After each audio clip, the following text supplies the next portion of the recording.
운동선수의 몸값이 뉴스가 될 때가 많습니다.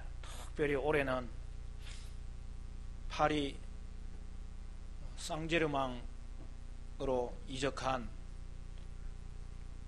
그 브라질 축구선수 네이마르가 이제 계약을 했는데 5년 계약에 유로 돈으로 2억 200억, 우리나라 돈으로는 그건 연봉이고 9천, 이제 헷갈리네 나도.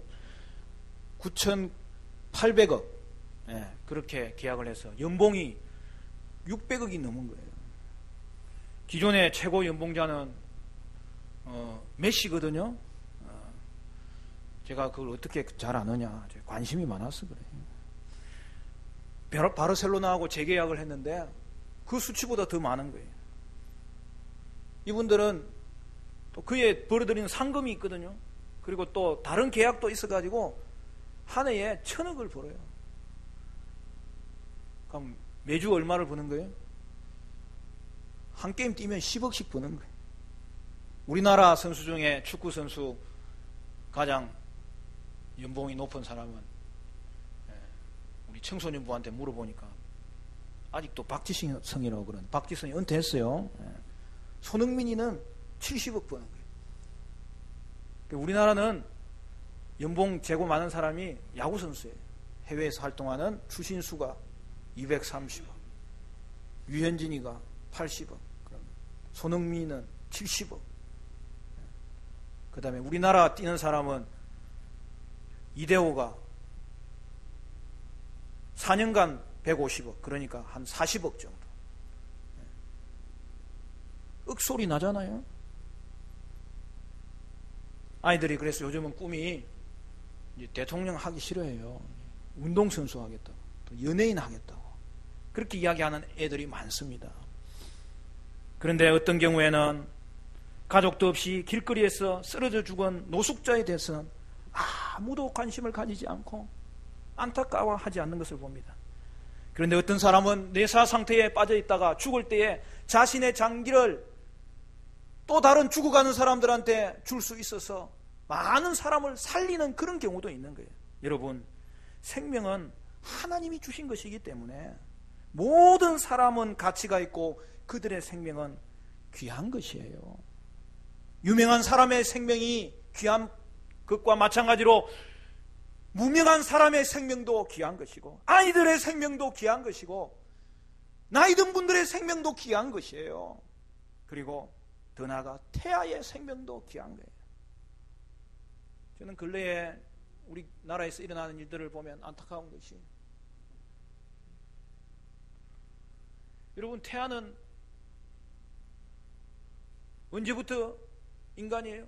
임신할 때부터 그 태아는 하나님이 그에게 생명을 주셨기 때문에 존귀한 생명체고 가치 있는 존재로서 보존받아야 되는데, 도리어 희한한 것이 낙태를 정당화할 수 있는 법이 생길 수 있느니 마느니 이런 소리가 나오는 것은 있을 수 없는 일이에요. 그건 제 말이 아니라 하나님의 말씀이고, 성경이 우리에게 그렇게 살아야만 된다고 요구하는 말씀이고, 그대로 살 때에만이 오늘 우리에게 복이 되고 생명이 되고 평강이 될 것을 우리에게 분명하게 말씀하셨기 때문이지요. 우리는 무엇보다도 생명의 가치를 귀하게 여겨야 됩니다. 성경은 10계명의 6계명을 통해서 우리에게 이 생명의 가치를 소중히 여길 것을 가르쳐주고 있습니다. 우리는 지난 한 주 연말 특세를 보내면서 10계명에 대해서 우리가 같이 은혜의 말씀을 나누었습니다. 5계명까지 했기 때문에 목사님 그거 다음에 미루지 말고 계속 해주세요. 또 저도 그런 마음이 있고 해서 오늘 6계명부터 또다시 하나님 말씀 계속 이어서 말씀을 함께 나누기를 바라는데요, 10계명은 모세를 하나님이 불러서 주신 계명인데, 그거는 하나님이 돌에 하나님이 직접 새겨서 주신 거예요. 그 말은 뭐예요? 영원히 변하지 않는 말씀을 우리에게 주셨다는 거예요. 그래서 오늘 6계명은 우리에게 뭐라고 이야기합니까? 짧지만 너무나 분명하게 이야기하는 거예요. 13절 우리 같이 읽습니다. 성경 13절 보시고 시작. 살인하지 말라. 할렐루야. 여러분, 6계명은 한 사람의 인격이 얼마나 귀하고 또 인간의 존엄성이 얼마나 중요한지를 보여주고 있는 말이에요. 여러분, 인간의 존엄성은 어디에서 오는 거예요? 그것은 다른 피조물과 동물과도 다른 하나님의 형상으로 지음받은 존재이기 때문에 그런 것이죠.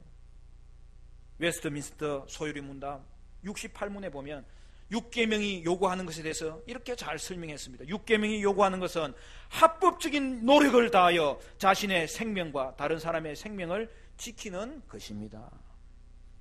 그러면 살인은 뭐예요? 불법적으로 악의를 가지고 사람을 죽이는 걸 말하는 거죠. 성경은 살인의 의미에 대해서 확장시켜요. 사람에게 해를 끼치는 것을 하지 말라고 이야기하고 또 다른 사람의 이름에 해를 주는 것도 하지 말라고 10계명의 6계명의 의미를 확장시키는 것을 볼 수 있습니다. 소요리 문답 69분에는 이 6계명이 금하는 것에 대해서 또 한번 이야기합니다. 6계명이 금하는 것은 자신의 생명이나 이웃의 생명을 부당하게 빼앗거나 해하려는 모든 행동입니다. 그 말은 뭐예요?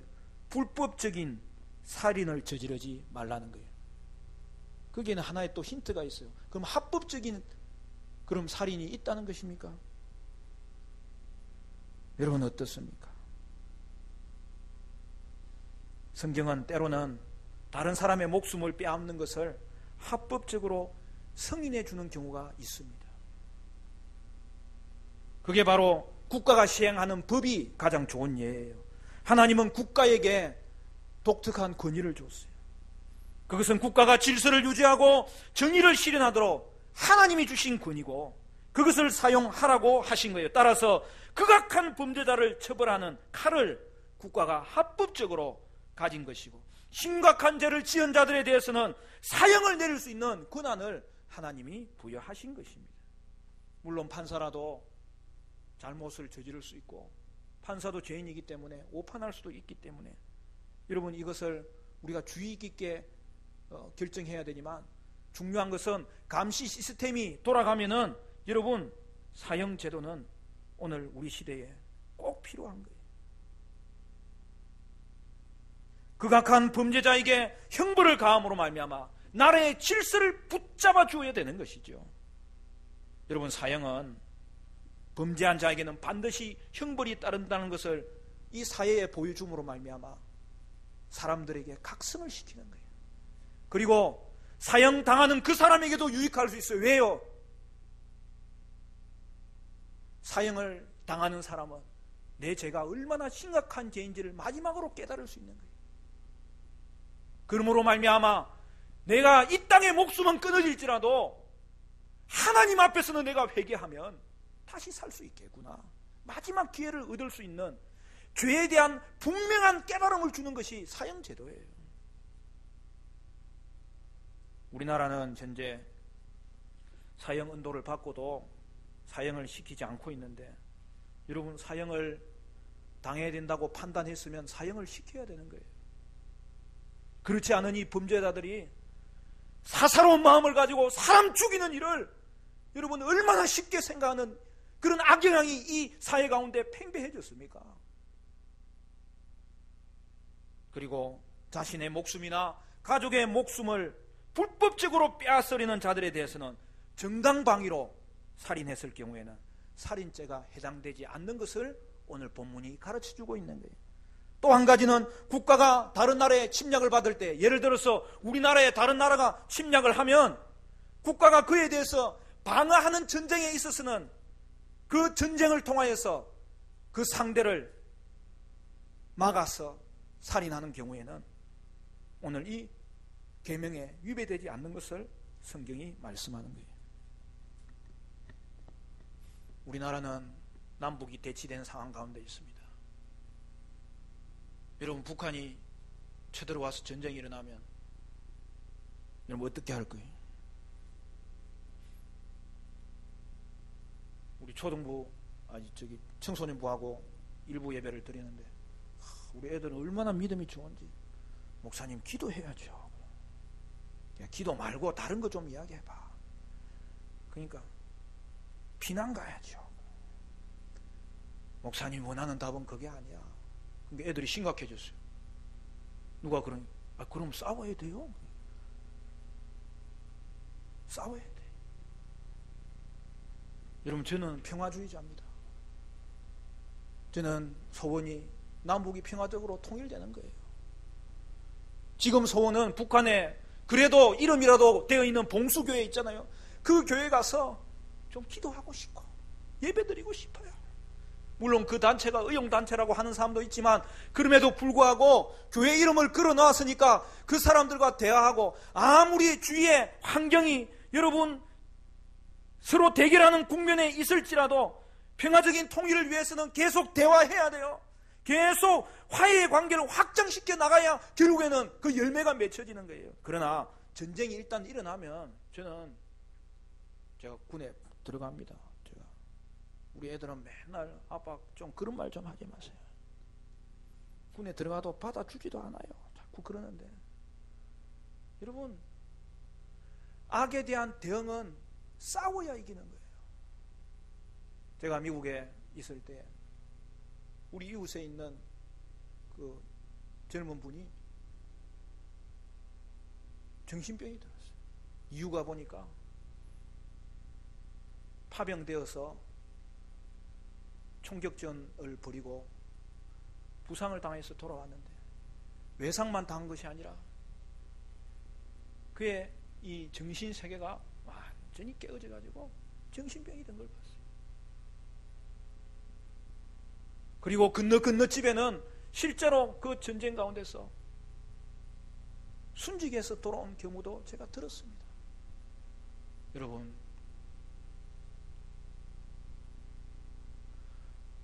우리는 남북이 대치되어 있는데도 지금 심각한 줄을 몰라요. 그리고 그냥 군에 가는 걸 그냥 다녀오는 것으로 생각하는데 그렇지 않아요. 전쟁이 일어나면 나라를 지켜야 돼요.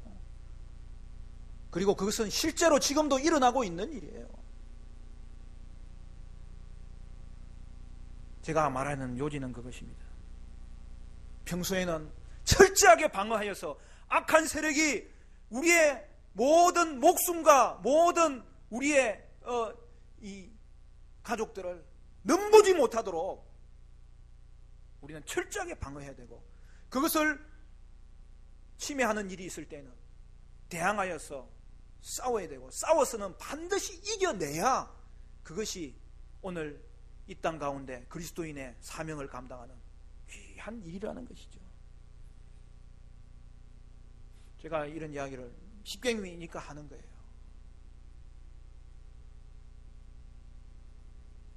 어떤 사람은 목사님은 참 평화주의자인데 오늘 왜 그렇게 세게 이야기하냐. 여러분,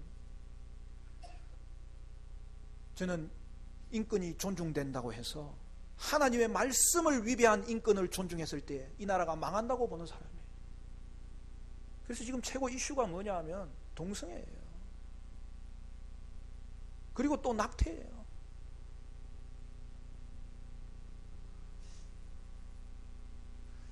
제가 옛날에 학교 다니면서 스터디하면서 저는 그때 불온서적 많이 봤어요. 그래서 제가 고백합니다.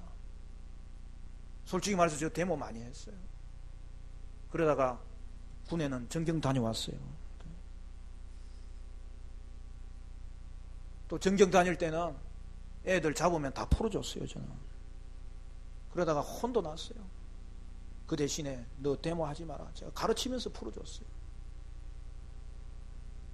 그 대신에 동료가 아파서 쓰러질 때는 그 동료 막으면서 애들이 돌 던질 때 우리 같이 막으면서 우리 전우애를 가지고 이겨냈어요. 근데 문제는 여러분, 하나님 말씀에 위배되는 것은 우리가 결국 망하는 일이기 때문에 이 계명이 우리를 살리는 계명이요, 이 말씀에 순종할 때에 사람의 생각으로는 잠시 다른 것이 유익돼 보이지만 하나님의 말씀이 우리에게 생명을 주고 유익을 주고 은혜를 주는 것인데, 하나님의 말씀에 위배되는 것은 교회가 동조할 수가 없는 거예요. 어떤 사람은 살인하지 않으니 나는 이 계명과 상관이 없다, 그런 사람이 있는데 그렇지 않습니다. 우리 마태복음 5장으로 가봅시다.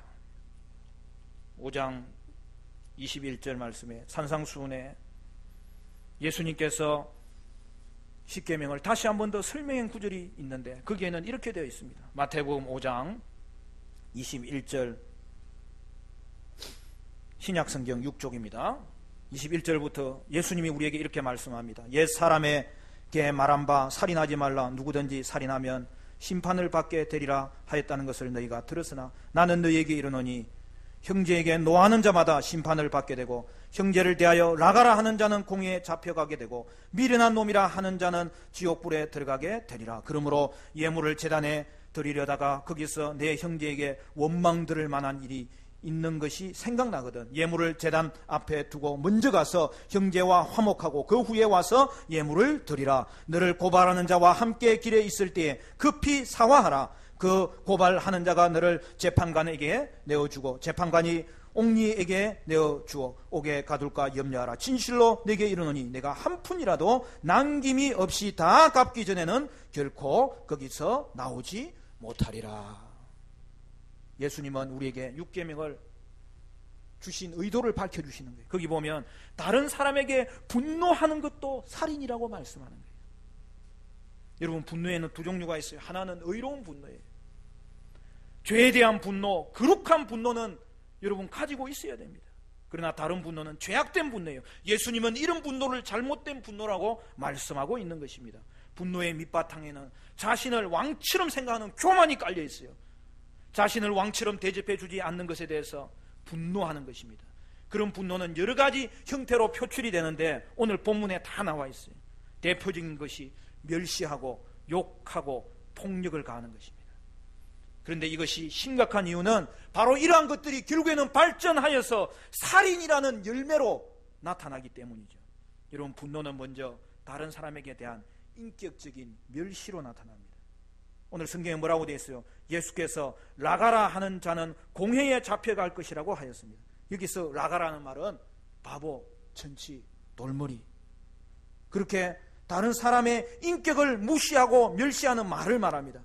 다른 사람을 고의로 깎아내리는 거예요. 여러분,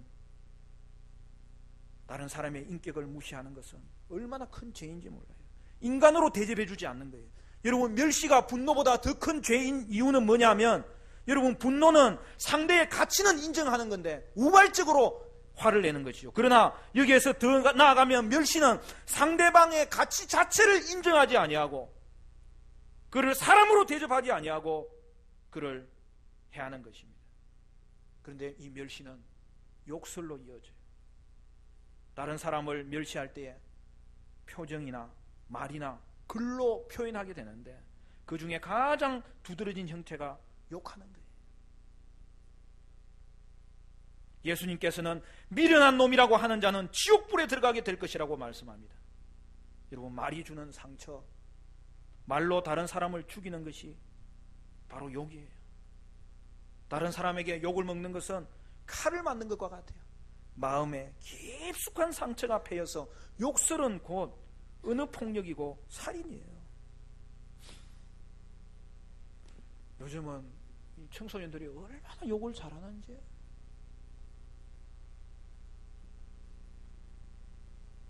제가 하정역에 한 번씩 이제 볼 일이 있어 나가면 애들이 자기들끼리 길에 돌아다니면서도 얼마나 욕을 잘하는지.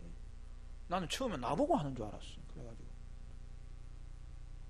쳐다보니까 자기들끼리 뭐 웃으면서 또 욕을 하네. 아니, 웃으면서 욕하는 것은 또 뭐예요? 여러분, 우리 그리스도인은 그렇지 않습니다. 우리는 천국 언어를 사용하는 사람들이에요. 제가 늘 이야기하잖아요. 사고미추, 사랑합니다 라고 말하세요. 고맙습니다 라고 말하세요. 미안합니다 라고 말하세요. 제발 좀 미안할 때는 좀 미안하다고 하세요. 그 기회를 놓치면 안 되는 거잖아요. 오늘 나갈 때 사랑합니다, 고맙습니다, 미안합니다. 분명히 축복합니다까지. 우리 그리스도인은 천국 언어를 써야 되겠는데 오늘 장난이라도 여러분 욕하지 마세요. 그래서 살인의 구조는 이렇게 되는 거예요. 분노가 멸시를 낳고, 멸시는 욕설을 낳고, 욕설이 폭력을 낳고, 폭력이 살인을 낳는 거예요. 그래서 우리 예수님은 우리에게 말씀합니다. 목숨을 빼앗는 살인뿐만 아니라 폭력도, 욕도, 멸시도, 분노도 살인이니 그 일을 행하지 말아라. 그러므로 우리는 분노를 잘 관리해야 돼요. 처음부터 잘 관리해야 돼요. 우리나라 말은 참 재미있어요. 여러분, 분이란 말을 우리나라 말로 다른 말로 이야기하면 어떻게 해요? 화가 났다 그러잖아요. 화는 뭐예요? 불이에요. 근데 이 분은 실제로 불과 같은 거예요. 여러분, 분을 내는 것은 불이 붙은 거예요. 그럼 어떻게 해야 돼요? 불이 붙으면? 불이 붙었는데 옆에서 자꾸 부채질을 하면은 불이 더 붙는 거예요. 자기가 화가 나더라도 그 화를 관리하지 못하고 그걸 계속 붙잡고 있으면 불이 또 활활 타버리는 거예요. 그러면 어떻게 해야 됩니까? 일단은 화를 지속하는 것을 잠시 멈추는 거예요. 여러분, 불이 잠시 중단되면 사그라들기 시작하는 거예요. 그러면 조절할 수 있어요. 여러분, 분을 낼 때는 그것이 진짜 불이라고 생각하고 일단은 멈추세요. 한 번 멈추면 사그라들어요. 조금씩 사그라들고 조금씩 사그라들고 어느 날 내가 왜 그랬지? 내가 다시 한 번 더 성령께서 깨닫게 해주시는 것과 내가 화내는 것이 싸워서 나를 다시 한 번 더 깨닫게 만드는 그런 시간을 가져야 되는 것이죠. 그래서 분노가 멸시가 되고 욕설이 되고 폭력으로 이어지는 그 어느 단계를 끊어야 되는 것이죠. 사랑하는 성도 여러분, 저와 여러분은 분노를 조절하는 것에서부터, 미워하는 것을 조절하는 것에서부터 성령의 인도하심을 잘 받아서 순종함으로 이 땅 가운데 도리어 화평을 주는 자가 되어야 될지언정 분노하며 해를 가하는 자가 한 사람도 없기를 주의 이름으로 간절히 축원합니다. 그러나 분노하거나 욕하지 않는다고 살인죄를 피할 수 있는 게 아니에요. 예수님은 우리에게 적극적으로 다른 사람과 잘못된 원한 관계가 있으면 그것도 청산하라는 거예요. 그것 가지고 예배할 때 그 예배를 하나님 받지 않으시겠다는 거예요. 예배로 대체하지 말라는 거예요. 먼저 가서 관계를 회복하고 예배드리라는 거예요. 따라서 6계명을 온전히 지키기 위해서는 내가 다른 사람에게 품고 있는 분노도 해결해야 되지만 다른 사람이 내게 품고 있는 분노가 있을 때에는 그것을 해결하라는 거예요.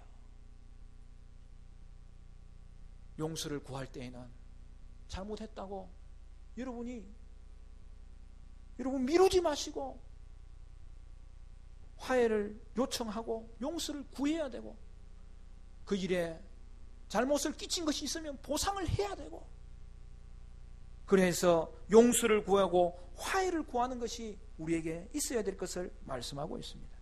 우리는 다른 사람을 화평하도록 만들 사람인데 여러분 자신의 불화를 해결하지 못하고 어떻게 그런 삶을 살아갈 수 있겠습니까? 바로 이것이 6계명의 정신입니다. 사랑하는 성도 여러분, 말씀을 맺겠습니다. 오늘도 저와 여러분은 6계명의 의무를 다하심으로 말미암아 다른 사람으로부터 생긴 분노도 없애시기를 바라고 내가 가진 분노도 없애시기를 바라고 하나님을 그리하여 깊이 사랑하고 이웃을 귀하게 여기는 그러한 하나님의 백성으로 살아감으로 말미암아 하나님과의 예배가 막히지 아니하고 하나님이 영광 받으시는 저와 여러분의 생애가 되시기를 간절히 축원합니다.